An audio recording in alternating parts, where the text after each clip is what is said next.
I arrived 20 minutes late to Romano's Steakhouse in downtown Phoenix, rushing through the mahogany doors, expecting to find my parents and sister waiting. Instead, I discovered empty dessert plates, wine glasses drained, and my family leaning back contentedly. My mother Carol smiled sweetly. "Oh, Marcel, you're finally here. Be a dear and handle the check." My sister Amanda laughed mockingly. "Still as clueless as ever, aren't you?" The realization hit like ice water. I was deliberately invited when their anniversary celebration had already concluded. Standing frozen at the table, I processed the scene unfolding before me. Romano's buzzed with evening diners, crystal chandeliers casting warm amber light over burgundy leather booths. My parents appeared completely relaxed. My father David, loosening his silk tie, after what clearly had been a substantial meal. The scent of garlic and rosemary still lingered around their table, mixed with the faint aroma of expensive wine. 4 empty appetizer plates cluttered the white tablecloth, remnants of what looked like shrimp cocktail Caesar salad, lobster bisque, and some kind of cheese board.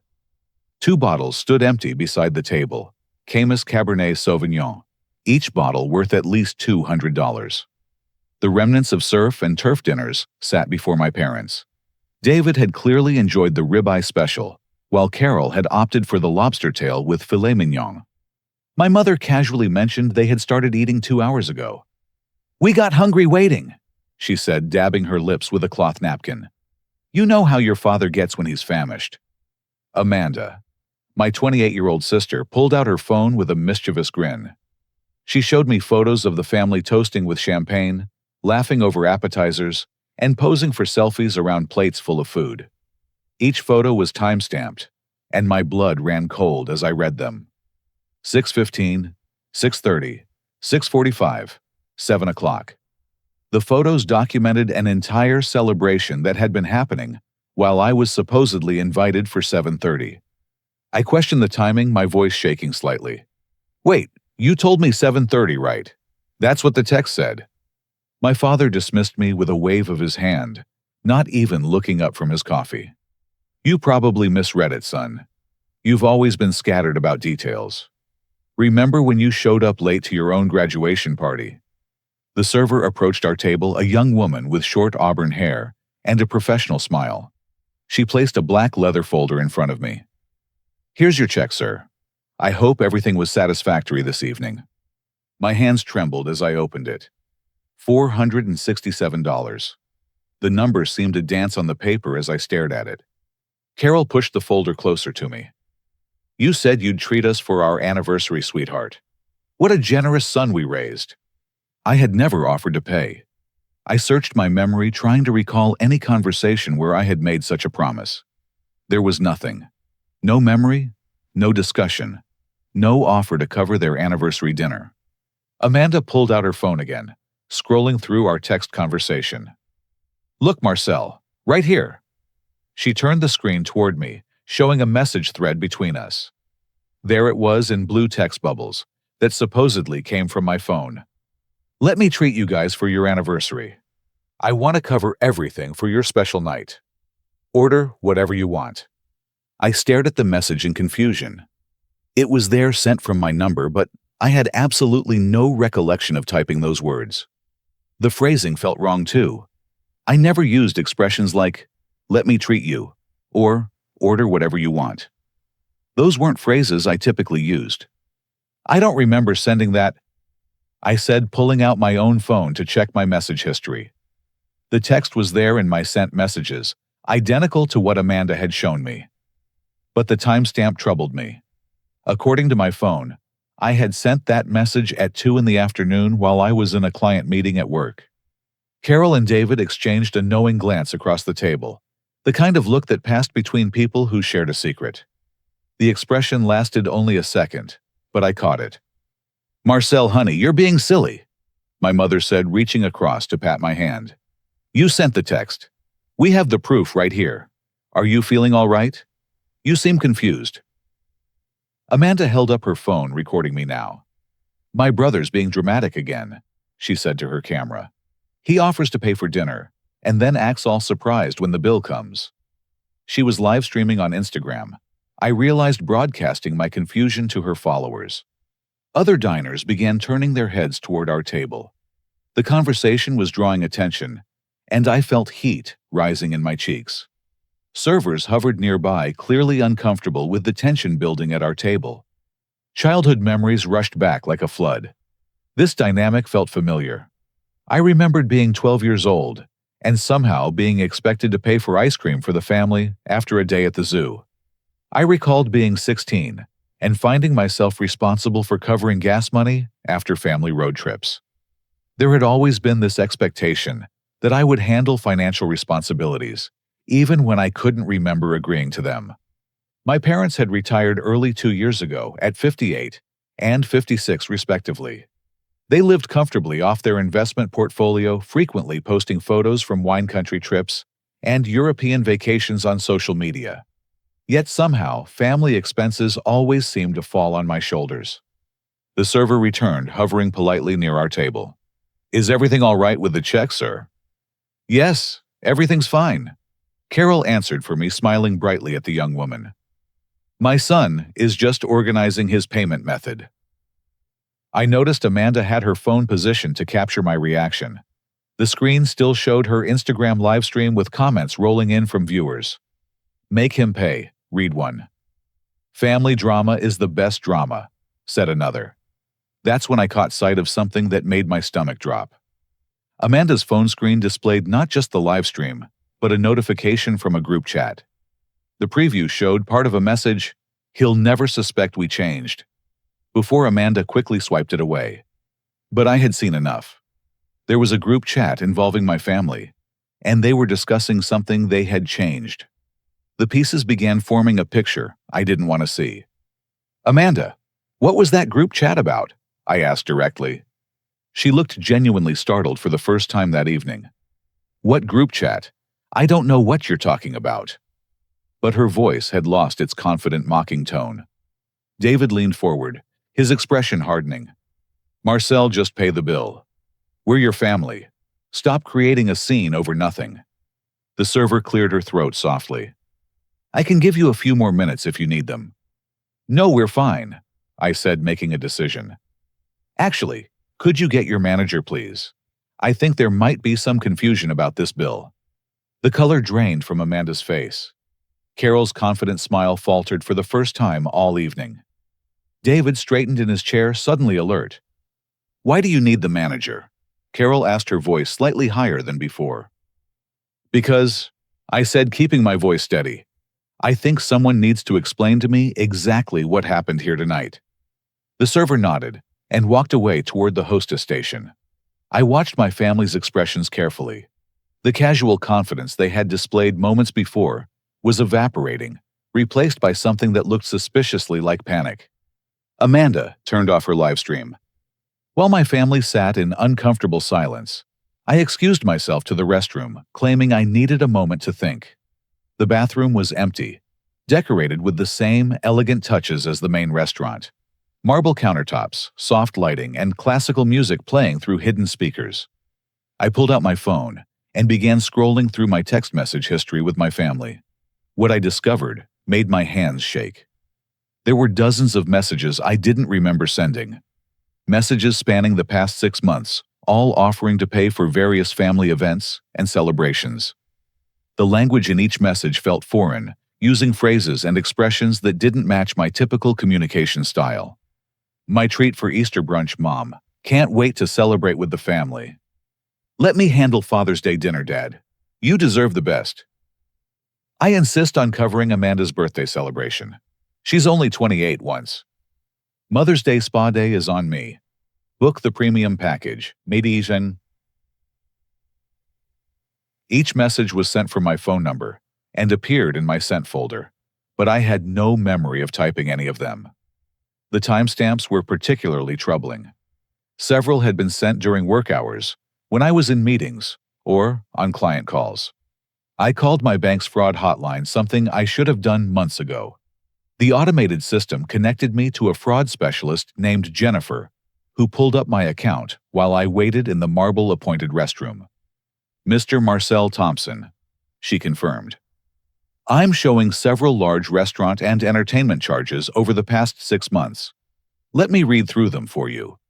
My stomach sank as she listed the charges: $738 at Ocean View Bistro for Easter brunch, $512 at Serenity Spa for Mother's Day services, $843 at the Grove Country Club for Father's Day dinner and golf, $695 at Twilight Rooftop for Amanda's birthday party. That's over $2,700 just in those 4 transactions, Jennifer informed me. Were all of these authorized purchases? I thought they were shared family expenses, I said weakly. I didn't realize I was covering everything. Sir, these charges were all processed with your credit card as the sole payment method. There were no split payments or multiple cards involved. The total charges over 6 months reached $3,400 for events I thought were collaborative family celebrations. I had been systematically funding my family's lifestyle without fully realizing the scope of it. When I returned to the table, I discovered my family had made themselves even more comfortable. They had ordered after-dinner cognac expensive chocolate desserts and asked the server to bring fresh coffee. The bill had grown to $612.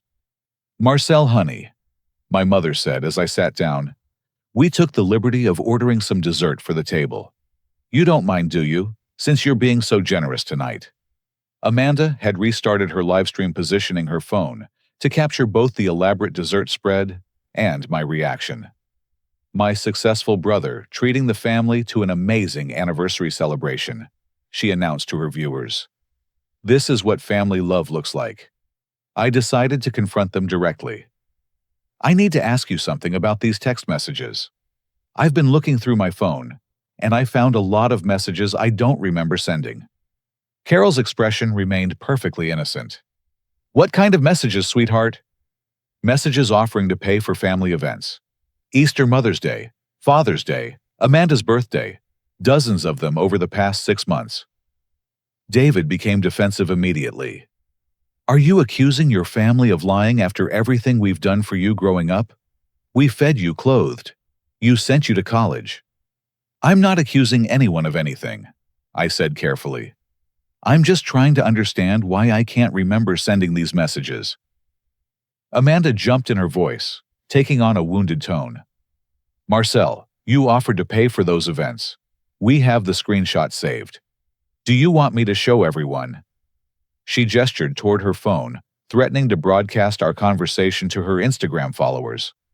Actually, yes, I said. I'd like to see those screenshots. Amanda's confidence wavered slightly, but she pulled up her photos and began showing me saved images of our text conversations. Each screenshot showed me making generous offers to cover family expenses, but something felt wrong about them. The formatting looked slightly off, and the timestamps didn't align with my memories of what I was doing on those specific dates. Can I see your phone for a second? I asked Amanda directly. Why would you need my phone? I want to check something about that group chat notification I saw earlier. Amanda clutched her phone protectively. There wasn't any group chat. You're being paranoid. That's when I noticed something that made my blood run cold. My mother was discreetly slipping something into her purse. Something small and metallic that caught the light for just a moment.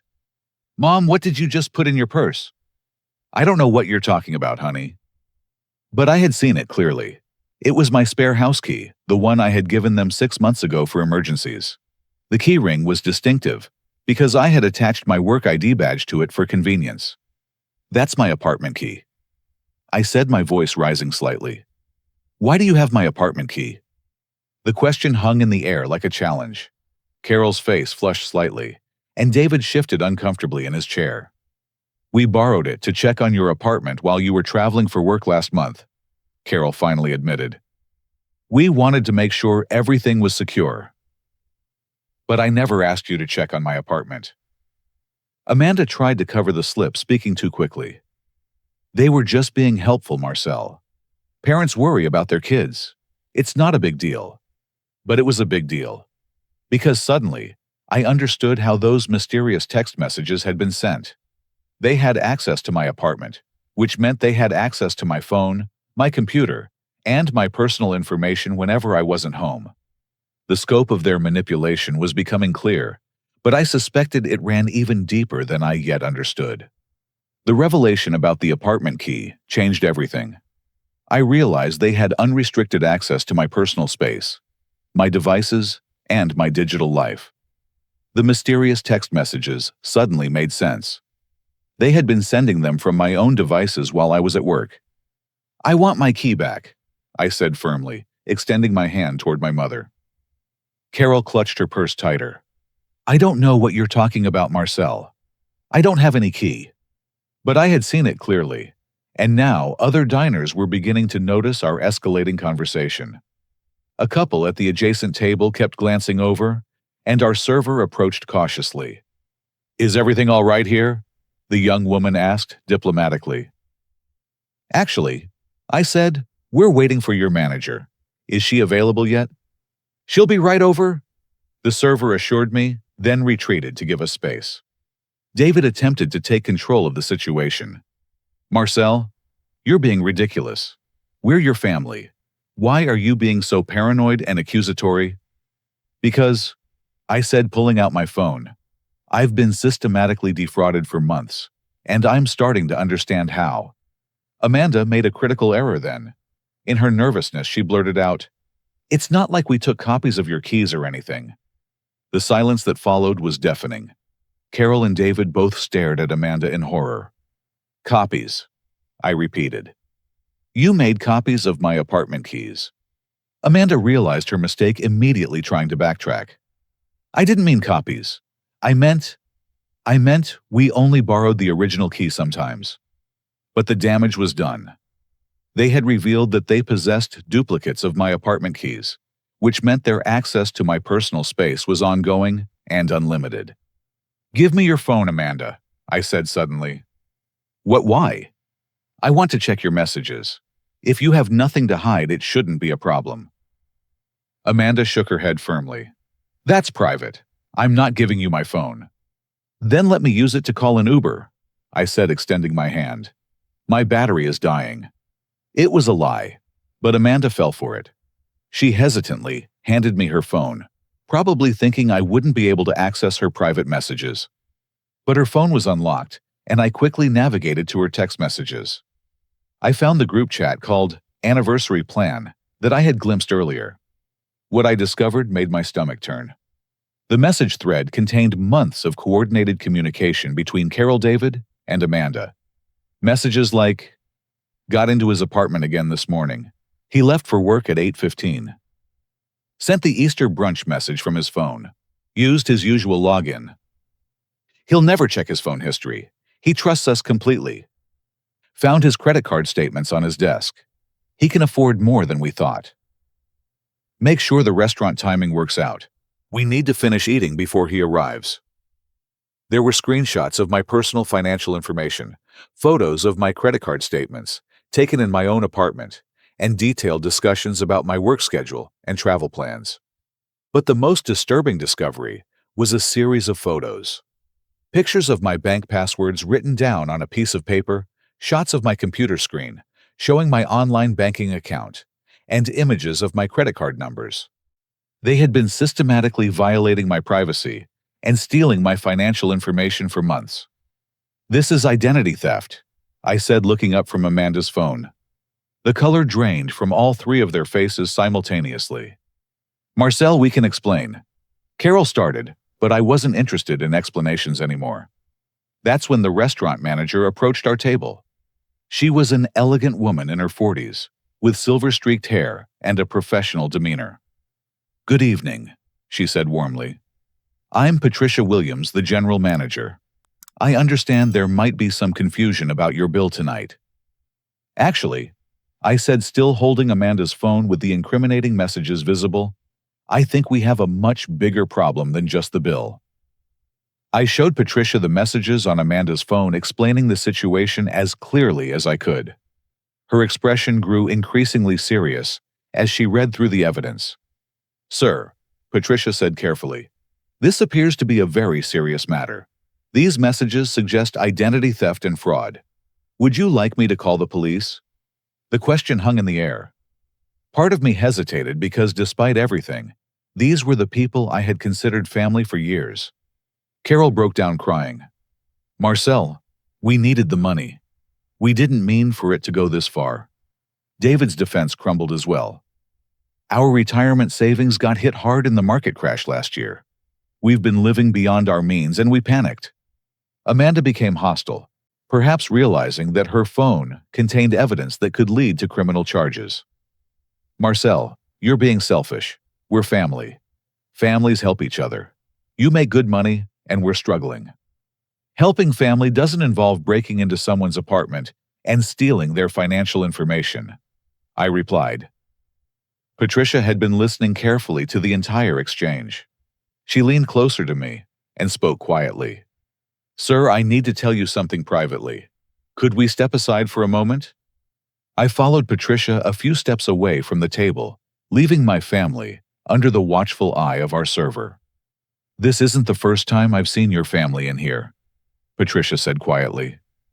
Over the past few months, they've been coming to Romano's with different young men. Always the same pattern, introducing them as their successful son, and always expecting the young man to pay for expensive meals. My world shifted again. Different men. At least 3 others that I can remember. Each time the young man seemed confused and uncomfortable when presented with a large bill just like you tonight. Patricia led me to her office behind the hostess station, where she showed me incident reports she had been keeping. We started documenting this after the second occurrence. She explained, pulling out a folder. We suspected fraud, but we needed more evidence. The folder contained photos from the restaurant's security cameras, showing my family dining with 3 different men over the past 2 months. In each photo, the men appeared genuinely confused and distressed when the bills arrived. We have contact information for 2 of them, Patricia said. They both filed complaints with us after realizing they'd been scammed. She handed me phone numbers for Tyler Morrison and Brandon Chen. I called Tyler first, using Patricia's office phone. Tyler was a 26-year-old elementary school teacher who answered immediately when I explained the situation. Oh my God, Tyler said. They did the same thing to you. They told me they were adopting me into their family because my parents died in a car accident. Carol was so sympathetic, and Amanda became like a sister to me. Tyler explained how they had gradually extracted over $800 from him over 3 weeks, using elaborate stories about family emergencies and special occasions. They knew everything about my personal life, Tyler continued. My work schedule, my salary, even details about my childhood that I had shared with Amanda. It felt so genuine. I called Brandon next. He was a 32-year-old nurse who had lost over $1,000 to what he now realized were elaborate scams. They found me through a dating app, Brandon explained. Amanda matched with me, and then gradually introduced me to her parents.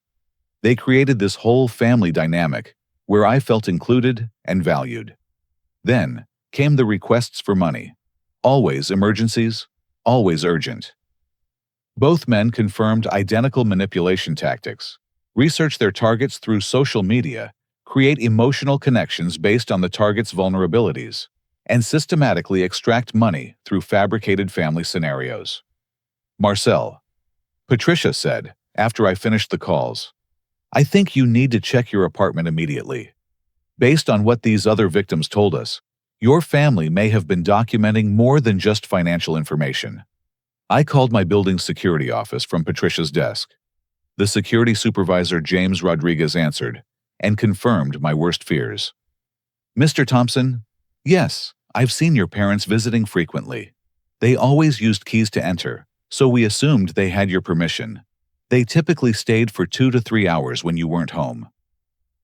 James pulled up security footage while I waited on the line. Sir, I'm showing visits almost every Tuesday and Thursday for the past 4 months, always during your work hours. They had been treating my apartment like their personal office space, systematically documenting my financial life and personal information. The scope of their operation was larger than I had imagined, but I was beginning to suspect there were even more layers to their deception. That's when Patricia showed me one final piece of evidence that shattered my understanding completely. Patricia reached into her desk drawer and pulled out a small business card. We found this in the ladies' restroom after Amanda's last visit here with one of the other victims. She must have dropped it. I stared at the card in disbelief. It read, Family Relationship Consulting, helping people find their true connections, with a phone number and the name, Amanda Richardson. Richardson, I said. That's not her last name. She told me her name was Amanda Thompson. That's what made us suspicious initially, Patricia explained. The name on her credit card didn't match what she told the servers. My entire reality crumbled in that moment. The people I had considered family for years had been operating under false identities. Everything about our relationship had been a fabricated lie. Patricia suggested I call the police immediately, but she also wanted to show me something else first. Our security system has been recording these incidents for months, she said, pulling up footage on her computer. I think you need to see how professional their operation really is. The security footage revealed a coordinated team working with practiced efficiency. Carol and David would arrive first, selecting a prominent table where they could easily be seen. Amanda would bring the target, timing their arrival precisely when the parents were ready to begin their performance.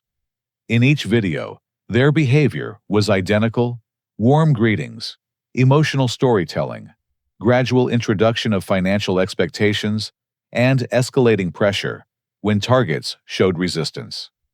They're not just scammers, Patricia said. They're professional con artists with a highly developed system. I watched footage of them with Tyler, the elementary school teacher. Amanda played the role of a caring sister, while Carol and David portrayed loving parents worried about their adopted son's financial struggles. The manipulation was masterful and heartbreaking. Look at this, Patricia said, showing me another video. Same table, same performance, different victim. The footage showed them with Brandon the nurse. Identical positioning, similar conversation dynamics, and the exact same emotional manipulation tactics. How many people have they done this to? I asked. Based on what we've documented here, at least 6 different victims over the past year, Patricia replied. But I suspect this restaurant is just one of many locations they use. She pulled out a list of other upscale restaurants in the Phoenix area, where similar incidents had been reported. We've been sharing information with other establishments. This appears to be organized fraud, operating across multiple venues. Patricia handed me contact information for Detective Sarah Murphy from the Phoenix Police Department's Fraud Division. She's been investigating this type of family fraud for years. You should call her immediately. But before I could make the call, Patricia showed me one more piece of evidence that revealed the true scope of their operation. Amanda left her purse here briefly 2 weeks ago when she was using the restroom, Patricia said.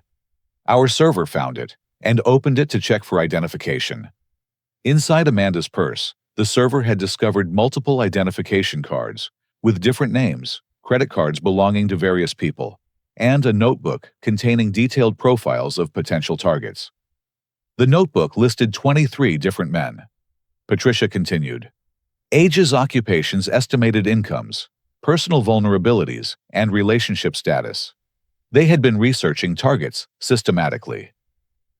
The notebook contained information about me that was frighteningly detailed: my salary, my work schedule, my travel patterns, my childhood fears about being abandoned, and my desperate desire for family connection after my adoptive parents died in a car accident when I was 19.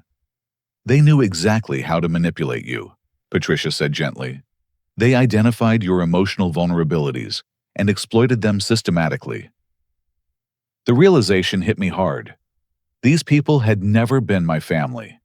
They had researched my background, learned about my adoptive parents' death, and positioned themselves as replacement family members when I was most vulnerable. But here's what's interesting, Patricia continued. According to this notebook, you weren't just another victim. You were marked as their primary long-term target. She showed me a page dedicated entirely to me, filled with notes about my financial potential, my inheritance prospects, and long-term plans for extracting larger sums of money. They had been planning to manipulate you into giving them access to your inheritance, Patricia explained. The notes mentioned something about legal documents and power of attorney arrangements. My blood ran cold. 6 months ago, they had suggested I update my will and emergency contacts, offering to help me find a good estate attorney.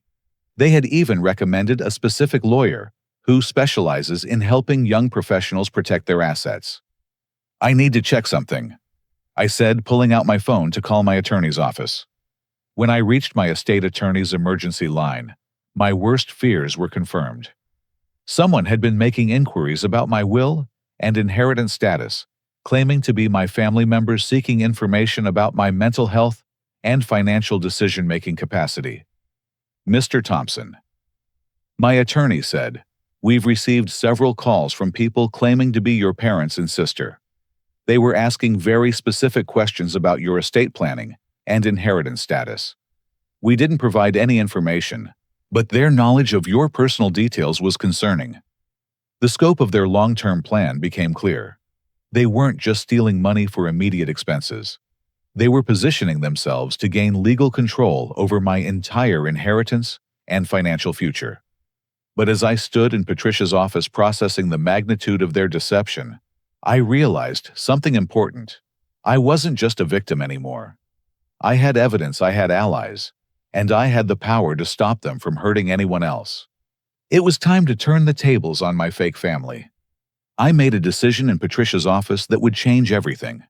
Instead of calling the police immediately, I was going to give my fake family enough rope to hang themselves. "Patricia," I said, "I want to record everything that happens next. Can you help me set that up?" "Absolutely," she replied, pulling out a small digital recorder. "Our security cameras will capture the video, and this will get the audio clearly." I also activated the voice memo app on my phone, making sure it was recording. If this family of con artists thought they could manipulate and steal from me, they were about to learn a very hard lesson. Before returning to the table, I called Detective Sarah Murphy.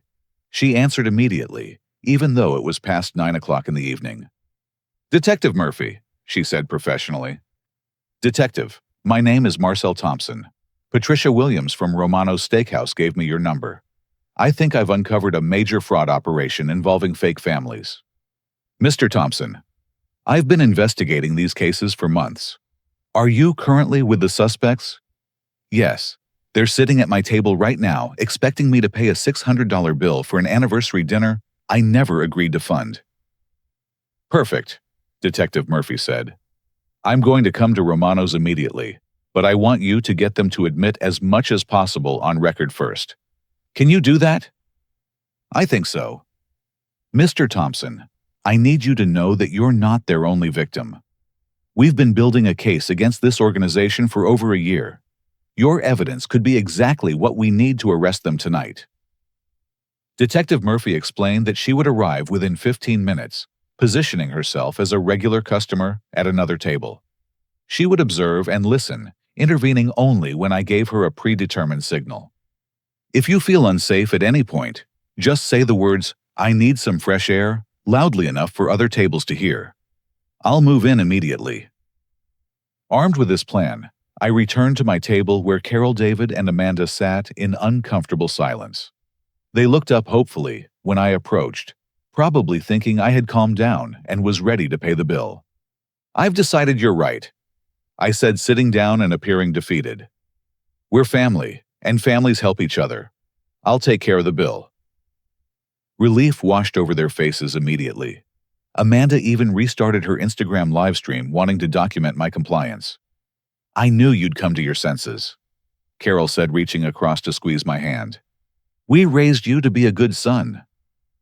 But I wasn't done. "Before I pay, though, I want to understand something. How long have you been doing this?" David looked confused. "Doing what?" "Using my apartment keys to send messages from my phone." "How long has that been going on?" Amanda jumped in quickly. "Marcel, we only did that a couple of times when we couldn't reach you and needed to coordinate family events." "A couple of times." I pulled out my phone, showing them the extensive message history I had discovered. I count 43 messages over 6 months, all offering to pay for things I don't remember agreeing to fund. Carol's confident expression began to waver. Sweetheart, you agreed to all of those things. We would never do anything without your permission. Then explain this? I said, showing them Amanda's phone with the anniversary plan group chat still open. Explain why you have a group chat discussing how to manipulate me. The color drained from Amanda's face as she realized I had been reading her messages the entire time I was supposedly making phone calls. We weren't manipulating you, she stammered. Really? Because according to these messages, you broke into my apartment, photographed my financial documents, and coordinated this entire evening to trick me into paying for your dinner. David became aggressive, his voice rising. Marcel, you're being ridiculous. We're your parents. Everything we've done was to help you learn responsibility and family values. You're not my parents, I said calmly.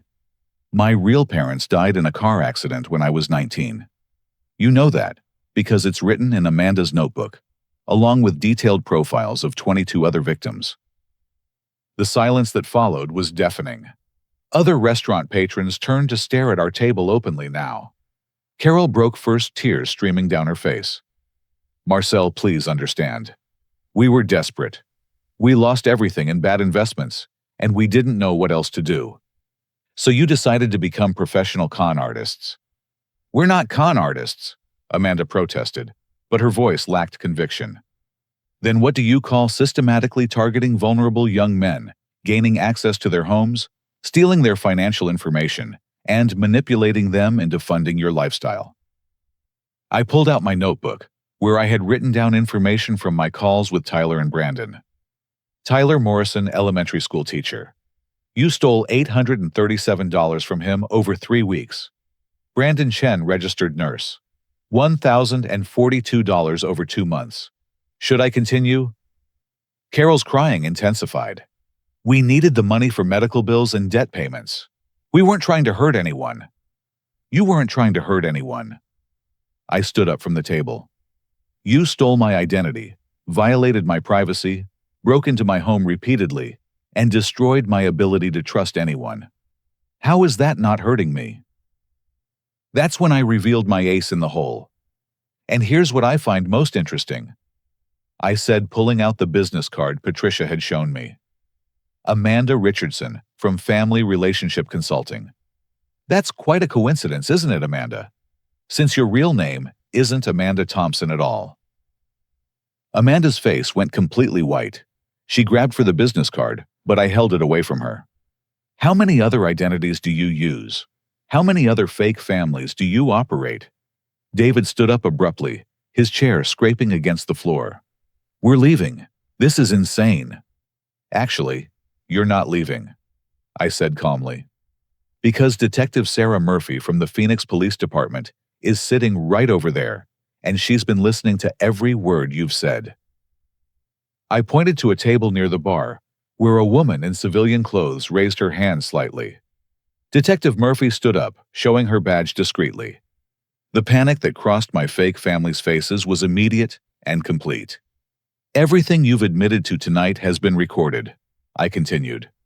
Identity theft, breaking and entering fraud, organized criminal activity. You're not walking away from this. Carol collapsed back into her chair, sobbing uncontrollably. David looked like he was considering making a run for it. Amanda frantically tried to delete messages from her phone. Amanda, don't bother, I said. I forwarded all of those messages to my email account while I was using your phone. The evidence is already preserved. Detective Murphy approached our table, her badge now visible. Good evening, folks. I'm Detective Murphy with the Phoenix Police Department. I believe we need to have a conversation. That's when I dropped the final bombshell. There's one more thing you should know, I said, looking directly at each of them. I'm not just another victim. I'm an investigative journalist, and I've been documenting organized family fraud schemes for the past year. I suspected you from the beginning. The revelation hit them like a physical blow. Everything they thought they knew about me, every vulnerability they thought they had identified and exploited, had been part of my investigation. Every conversation we've had, every manipulation attempt, every illegal activity. I've been gathering evidence the entire time. You didn't con me. I conned you. Justice was finally being served. Detective Murphy approached our table with calm authority, her badge clearly visible now. The restaurant's atmosphere had shifted dramatically. Other patrons watched in fascination as they realized they were witnessing a real criminal investigation unfold. Carol Thompson, David Thompson, and Amanda Richardson. Detective Murphy said formally, "You're under arrest for organized fraud, identity theft, breaking and entering, and conspiracy to commit financial crimes." The detective's words triggered immediate panic from my fake family. Carol's sobbing intensified as she tried to plead with Detective Murphy. "Please, officer. This is all a misunderstanding. We're his family. We were just trying to help coordinate family expenses. Ma'am, we have recordings of you admitting to breaking into Mr. Thompson's apartment, stealing his financial information, and systematically defrauding multiple victims." Detective Murphy replied professionally. "This goes far beyond family coordination." David attempted to assert authority one final time. "This is entrapment. You can't arrest us based on a conversation with someone pretending to be our son." "Actually, sir," Detective Murphy said, pulling out her handcuffs, "we can and we are. This is part of a multi-jurisdictional investigation into organized family fraud. Your operation has been under surveillance for months." Amanda tried a different approach, appealing directly to me. "Marcel, please don't do this. We can work something out. I'll delete all the information we gathered. We'll pay back everything we took." "Amanda," I said calmly, "the time for negotiations ended when you systematically violated my privacy, stole my identity, and manipulated me for over 6 months. This isn't about revenge. This is about justice." Detective Murphy began the arrest process with Carol first. As she placed the handcuffs on my fake mother, other restaurant patrons spontaneously applauded. The sound filled Romano's dining room, creating a surreal atmosphere of celebration around a criminal arrest. "The entire restaurant industry has been sharing information about your family's operations," Detective Murphy explained as she arrested David. "Romano's isn't the only establishment where you've been running this scheme." Patricia approached our table with a folder of documentation. "Detective, here are all the incident reports. We've compiled security footage from multiple dates and contact information for the other victims who filed complaints with us." Amanda was arrested last, and she fought the handcuffs more than her partners had. "This is ridiculous," she protested loudly. "We're not criminals. We're just people trying to survive in a difficult economy." "Ms. Richardson," Detective Murphy said firmly, "we've identified 17 different victims across 3 states who lost a combined total of over $47,000 to your organization. This is far from survival. This is systematic criminal enterprise." As Detective Murphy read each of them their rights, she revealed the true scope of their criminal network. "Your operation included multiple fake families working identical schemes across Arizona, Nevada, and California," she explained. "We've been tracking your activities through restaurant incident reports, victim complaints, and financial transaction patterns." The revelation that there were other fake families operating similar cons shocked even me. This wasn't just a small-time fraud operation. It was an organized criminal network with multiple teams and territories. Each fake family unit was assigned specific geographic territories and victim demographics. Detective Murphy continued. "Young professionals aged 25 to 40, recent job promotions, family trauma, or loss in their backgrounds. Your targeting was highly sophisticated." Carol continued crying throughout the arrest process, but Detective Murphy wasn't moved by the emotional manipulation. "Ma'am, we've reviewed your actual financial records. You're not desperate or struggling. You've accumulated over $200,000 in fraud proceeds, which you've been hiding in offshore accounts." The financial revelation stunned me. They weren't desperate people driven to crime by necessity. They were greedy criminals who had made fraud their career. "Mr. Thompson," Detective Murphy said to me, "Your investigation and tonight's evidence gathering will be crucial for prosecuting not just this team, but their entire network. You've potentially saved dozens of future victims." Patricia stepped forward with additional information. "Detective, we've been coordinating with other restaurants across the Phoenix area. We have documented evidence of this same family, running identical schemes at Sunset Grill, the Metropolitan Riverside Bistro, and at least 4 other upscale establishments." The scope of their operation was staggering. They had been systematically working their way through Phoenix's restaurant scene, targeting one establishment after another with their fake family scam. As the arrests concluded, Detective Murphy provided me with additional context about their investigation. "Mr. Thompson, we've been building this case for over 18 months. Your family was actually our primary target because they were the most successful and sophisticated unit in the network." She explained that law enforcement had identified organized family fraud as a growing criminal trend, particularly targeting young professionals in major metropolitan areas. "These groups specifically prey on people who've experienced family trauma or loss," Detective Murphy said. "They research their targets extensively, identifying emotional vulnerabilities and exploiting them systematically." The detective handed me a business card for the Federal Bureau of Investigation's White-Collar Crime Division. "Agent Martinez will be contacting you tomorrow. This investigation is expanding to the federal level because the network operates across state lines." As my fake family was led away in handcuffs, Amanda made one final attempt at manipulation. "Marcel," she called out as Detective Murphy escorted her toward the restaurant exit, "you'll regret this. We were the closest thing to family you had." Amanda. I replied, "Real family doesn't steal from each other. Real family doesn't manipulate and exploit each other. You taught me what family isn't, and for that lesson, I'm actually grateful." The last thing I saw of my fake family was Amanda's shocked expression as she realized her final manipulation attempt had failed completely. As the police cars pulled away from Romano's, Patricia approached me with remarkable news. "Mr. Thompson, I have something that belongs to you," she said, handing me an envelope. "After Detective Murphy called us last week, we worked with your bank to reverse all the fraudulent charges from the past year. This check represents full restitution plus damages." The check was for $12,400, significantly more than the money I had lost. The Restaurant Industry Association also voted to award you their civilian recognition for helping expose organized fraud. Patricia continued, "Your courage in investigating and exposing this network will protect countless future victims." But the best news was yet to come. Detective Murphy returned to inform me that the investigation had uncovered something extraordinary about my real family. "Mr. Thompson, part of our investigation involved verifying victim identities and backgrounds. We discovered that your adoptive parents weren't your biological parents, and your actual birth family has been searching for you for over 15 years. The revelation hit me like a thunderbolt.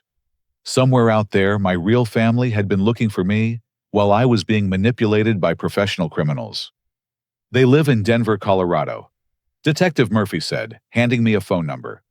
"Your biological sister Sarah has been hiring private investigators to find you since you aged out of the foster care system." Everything was about to change in ways I never could have imagined. 3 months later, I sat in my Denver apartment, looking out at the Rocky Mountains, while video chatting with Tyler Morrison, the elementary school teacher, who had also been victimized by my fake family. Tyler had become one of my closest friends during our shared recovery process, and we talked weekly about our experiences and healing. "Marcel, have you heard the latest news about the trial?" Tyler asked, his face beaming on my laptop screen. "Amanda Richardson got 15 years, and Carol and David each got 12 years, I replied. "But that's not even the best part. The federal investigation shut down 17 different fake family operations across 9 states. The legal resolution had exceeded everyone's expectations. Carol Thompson, David Thompson, and Amanda Richardson each received federal sentences for organized fraud, identity theft, and racketeering. They were ordered to pay full restitution to all 43 identified victims, plus additional damages for emotional trauma. The judge said our courage in testifying helped prevent hundreds of future victims, Tyler added. I never thought something so horrible could lead to something so positive. The investigation had uncovered a criminal network that operated fake family units across the western United States, with estimated stolen proceeds exceeding $2.7 million over 5 years. My testimony and evidence collection had been crucial in dismantling the entire operation. But the legal victory was only part of my story. The most profound change came from connecting with my biological family. Sarah Thompson, my actual sister, not the manipulative Amanda Richardson, had been searching for me since I turned 18 and aged out of the foster care system. Marcel. Sarah had said during our first phone conversation, "We never stopped believing we'd find you.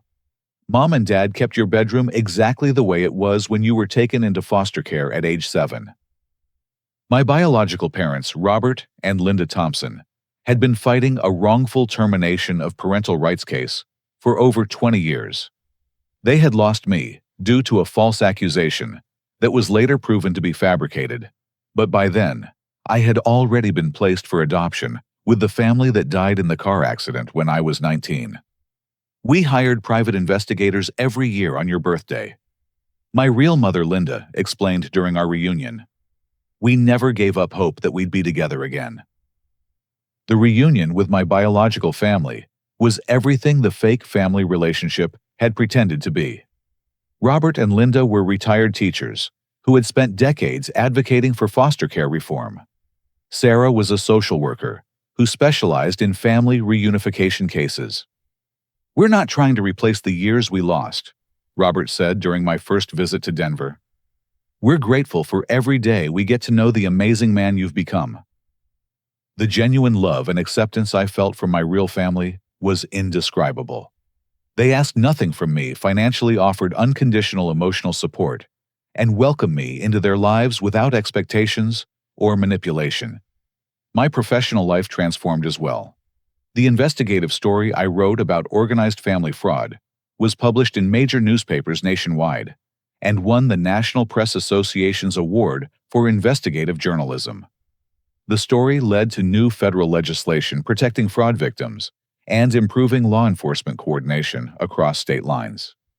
Marcel Thompson's courageous investigation exposed a criminal network that preyed on society's most vulnerable members, said Congresswoman Maria Rodriguez during the signing ceremony for the Family Fraud Protection Act.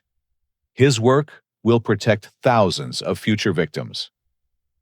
The recognition opened doors to a dream job with the Denver Post's investigative team, focusing on white-collar crime and consumer protection. My experience as both victim and investigator gave me unique insights into how these schemes operate and how to expose them. The financial recovery exceeded my losses substantially. In addition to the $12,000 restitution check from Romanos, I received settlement payments totaling $38,000 from the Criminal Restitution Fund. I used part of this money to establish the Family Fraud Victim Support Foundation, which provides counseling and legal assistance to people who've been manipulated by fake family schemes. Your foundation helped me understand that I wasn't stupid or gullible, said Jennifer Walsh, a 29-year-old victim who contacted us last month. I was targeted by professional criminals who studied my vulnerabilities and exploited them systematically. The foundation has helped over 200 victims in its first year, providing both practical support and emotional healing resources. My personal relationships improved dramatically as I learned to distinguish between genuine connection and manipulation. The experience taught me that healthy relationships are built on mutual respect, honest communication, and shared values, not financial obligations or emotional coercion. I'm currently in a wonderful relationship with Dr. Emily Chen, a trauma counselor who specializes in helping fraud victims. We met at a victim advocacy conference where I was speaking about my experience. Marcel's story shows that healing is possible. Emily often tells her clients, "Trauma doesn't define us. Our response to trauma defines us." Romano's restaurant became a model for the entire industry in fraud prevention. Patricia Williams was promoted to regional manager overseeing fraud prevention training for 37 upscale restaurants across the Southwest. Marcel's courage that night changed everything, Patricia said during a recent interview. "We now have protocols that have prevented dozens of similar schemes." The restaurant industry adopted new standards for identifying suspicious family dining patterns, including mandatory reporting procedures for unusual bill payment requests and coordination with law enforcement when fraud is suspected. My relationship with my biological family continues to deepen every day. We video chat weekly, and I visit Denver monthly. Last month, we took our first family vacation together, a trip to Yellowstone National Park that was filled with genuine laughter, shared experiences, and unconditional love. "We're making up for lost time," Sarah said as we hiked together through the park. "But we're also creating new memories for the future."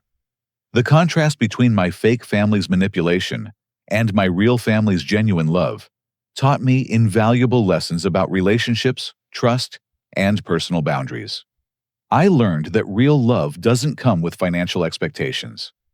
My biological family never asked me for money, never expected me to fund their lifestyle, and never made me feel guilty for setting boundaries. I discovered that healthy families support each other emotionally without keeping score.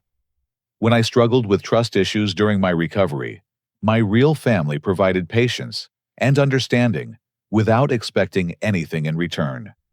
Most importantly, I understood that my worth as a person isn't measured by my ability to provide financially for others. My real family valued me for who I am, not what I could give them. The experience taught me to trust my instincts when relationships feel one-sided or manipulative. If someone consistently expects financial support while providing only conditional affection, that's manipulation, not love. I also learned that questioning suspicious behavior isn't paranoia. It's self-protection. When family members have unrealistic financial expectations or secretive behavior patterns, those are valid concerns that deserve investigation. The most profound lesson was understanding that standing up to fraud and manipulation protects not just myself, but countless future victims.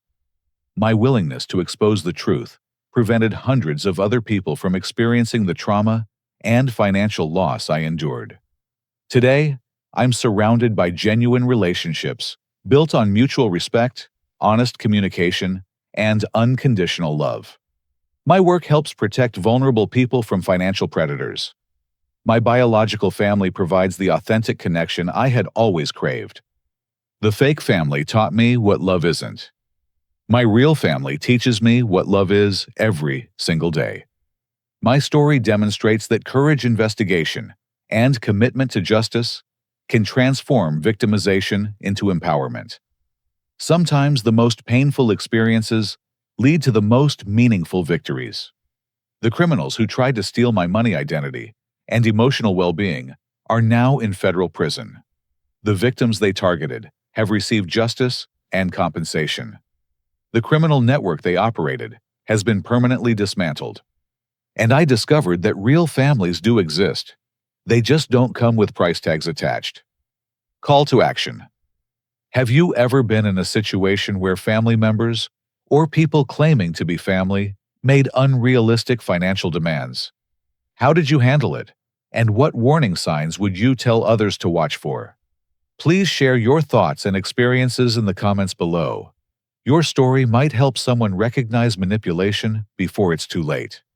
If this story helped you understand the importance of setting healthy boundaries in relationships, please like this video to help it reach more people who might need this message. Don't forget to subscribe to stay updated on more investigative stories about protecting yourself from financial fraud and manipulation schemes. Please share this story with anyone you know who might benefit from learning about these warning signs. Together, we can help protect people from becoming victims of family fraud schemes. Thank you for listening to my story, and I hope it inspires you to trust your instincts. value genuine relationships, and never be afraid to stand up for what's right. Remember that real love never comes with conditions, expectations, or price tags. And you deserve nothing less than authentic, unconditional care from the people who claim to love you. Stay safe, trust your gut, and never hesitate to ask for help when something doesn't feel right. Justice is always possible when we have the courage to seek it.